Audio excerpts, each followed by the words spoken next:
We are moving to telescope. Now don't forget that we said for microscope we have a small object that is close to us and we want to make it bigger. But for a telescope, we have a large object that is far from us and want to bring it closer. That's what we want to achieve with a telescope. Now um, mode the mode of making a telescope is similar to microscope, but it's opposite of that of microscope. Now for a telescope, you have the objective, which is big, and you have the eyepiece, which is small. So it is the opposite of microscope. So you have the objective, which has a small focal length. You have the eye, it has a large focal length. You have the eyepiece, which has a much bigger focal length. Now what's going to happen is that before we started, we said that the object is very far from us. Now because the object is very far from us, we are going to take the distance of the object to be what? To be infinity. The distance of the object from the eyepiece to be infinite. That means it's very far from us. So that when the rays of light are coming, from infinity, what do you think is going to happen?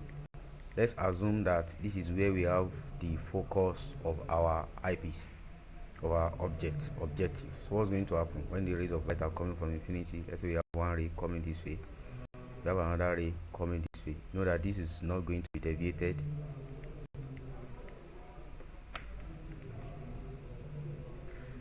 So know that this ray that passes through the optical center will not be deviated, right? So you just go like that. Then this ray will pass through. This ray is going to meet this ray at this point, right? Don't forget that we said the rays of light, the lines that are coming parallel to the principal axis, will be refracted through the focus. So that means that these two lines are going to meet at where? At the focus of our objective. So that means that the object, the image is going to be formed at this particular point. So let me say at the focus of the objective. That's where the image is going to be formed. So that means that from here to here is the distance of the image, right? So distance of the image from the objective, which is still the same thing as the focal length of the objective. Then from here to here is just the distance of, this image will now serve as object for the eyepiece. So this is going to be what? Distance of object from the eyepiece. So that's UE. So that's going to be this particular distance. So that means that the length of our telescope is going to be the summation of these two distances. V naught, distance of objects from the objective, plus distance of image from the objective, plus distance of object from the eyepiece. And this is going to be what? Our F naught plus UE. So this is how you get the length of a telescope. Now, what's the next thing we should know? The next thing we should know is how to find the magnification of a telescope. Now, a telescope also has angular magnification. Let me write it as m theta. That's angular magnification, and the angular magnification is going to be, this is where your eye is. So, and it's going to form a virtual image, right? So you need this distance to fall inside the focal length of the eyepiece before there can be formation of a virtual image, right? So that means that this distance must be less than the focal length of the eyepiece. So how do we get the magnification? Now this angle is subtended here is beta, this angle is subtended here is alpha. So we find the ratio of the two angles the way we used to do. So it's going to be beta divided by alpha. Although if it's beta divided by alpha, we are supposed to write tan beta divided by tan alpha, but this is something that we have done before. So we do tan of beta, that's what? Opposite over adjacent. So that is height of image divided by the adjacent is what? F naught. Then this is divided by,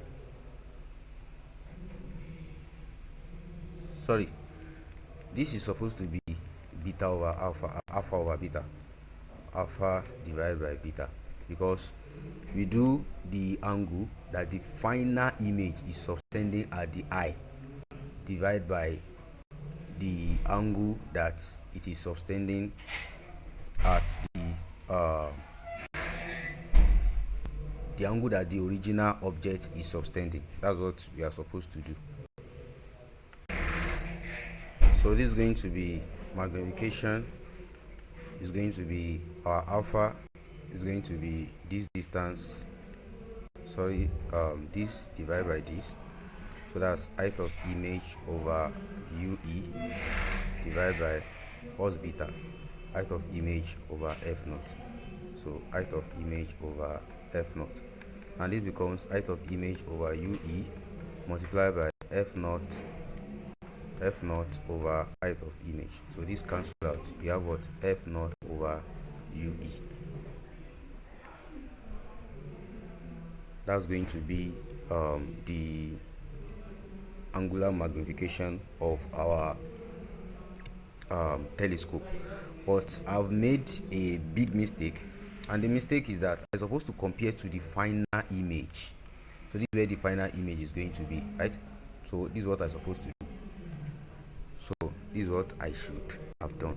I'm looking for this angle, right? But that angle, I can still use this smaller triangle because the two triangles are similar triangles. So which means that I will still arrive at the same answer. So we'll be comparing the final image to the initial image. So that's why we are doing what? Alpha over beta. So this is what we are supposed to have. So that this is how you find the magnification for a telescope. Then you must remember this relationship also.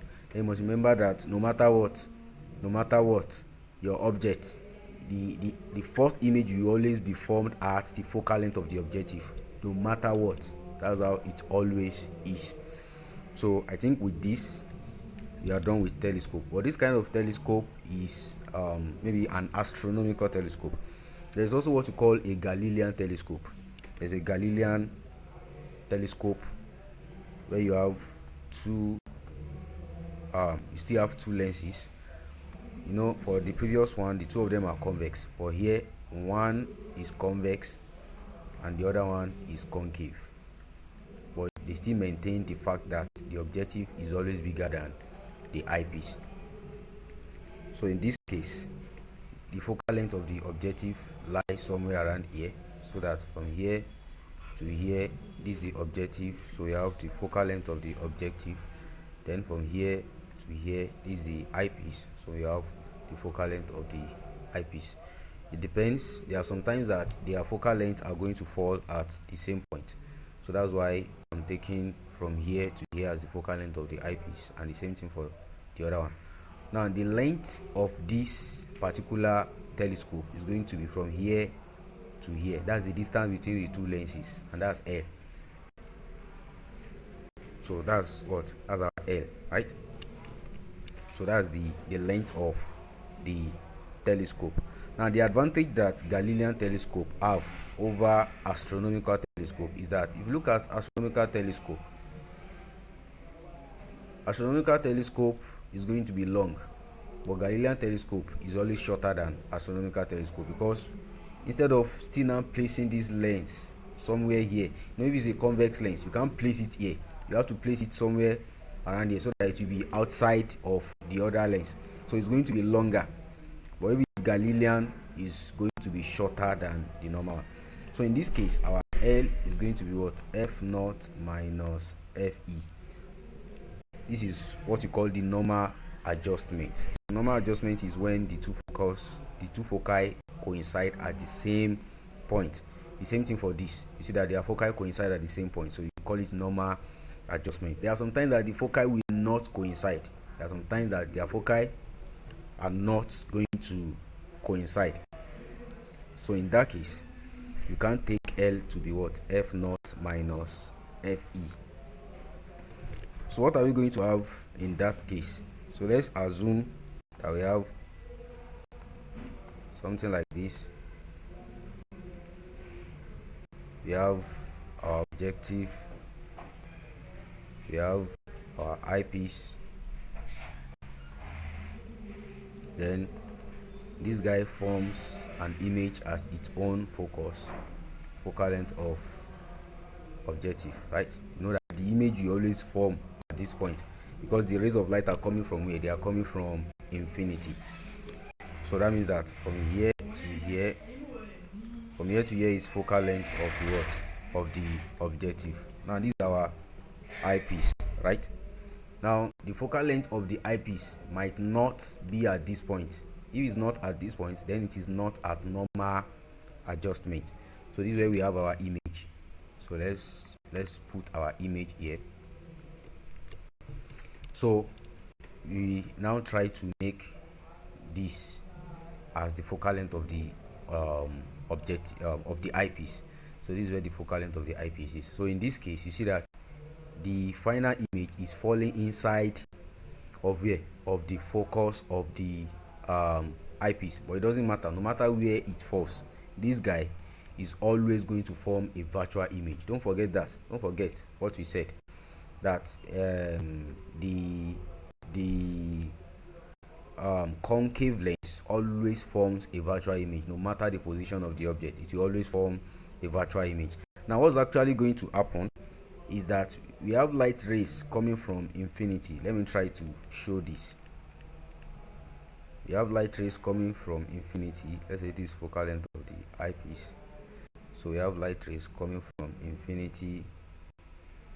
So we know that this will come like this. This is not going to be deviated. So it will just continue going like that. Then the two rays will come to focus at this point, right? Which is where, nope, I'm supposed to use that of the objective. So let's do that again. So like this, like this. I'm not drawing this very well, somehow not easy to draw. So these two rays are supposed to converge at this point, right? But what will now happen is that you see that they have passed through a concave lens. So the concave lens is what? Is diverging. So it will not allow them to meet at this point. So what will it now do? It will now diverge these two rays. It will diverge them. So when it diverges them, what's going to happen? So instead of this one so this one will travel further, and this one will also travel further before they will now meet. So look at that. Instead of them to meet at this point, they are now going to meet at this particular point and form a virtual image. See that the final image is now bigger, and it is what? Very close to us. So now what's going to happen in this case? So from here to here is what? This is the distance of the image from where? From the eyepiece. So that's VE, right? And from here to here is what? The length of our telescope, right?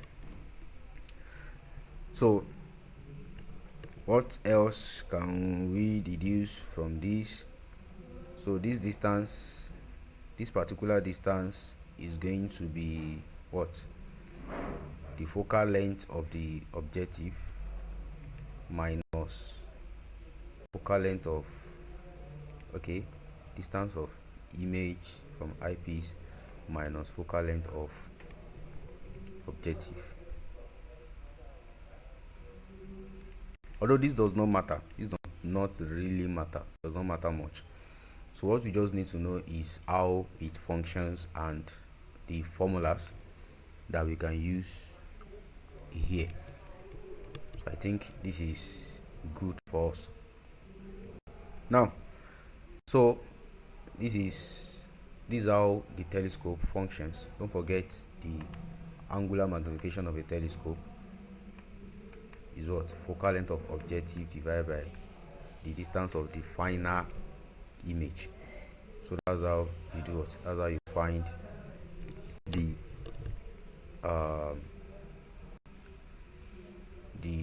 magnification.